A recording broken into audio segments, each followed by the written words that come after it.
ఈ నెల 6న తెలుగు రాష్ట్రాల ముఖ్యమంత్రుల భేటీ, విభజన సమస్యల పరిష్కారమే అజెండా. తొలి రోజే దాదాపు పూర్తయిన పెన్షన్ల పంపిణీ, మాట నిలబెట్టుకున్న కూటమి ప్రభుత్వం. పెద్దిరెడ్డి అక్రమాలు నేపాల్కు పాకాయన్న డిప్యూటీ సీఎం పవన్. నీళ్లలో ఉన్న డయాఫ్రమ్ వాల్కు ఏం కాదు, పోలవరం ప్రాజెక్టుపై నిపుణుల వ్యాఖ్య.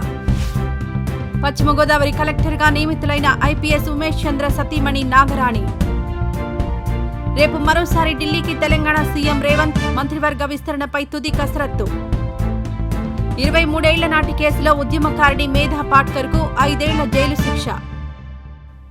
దక్షిణాఫ్రికాతో ఏకైక టెస్టులో మహిళా క్రికెట్ జట్టు 10 వికెట్ల తేడాతో ఘన విజయం.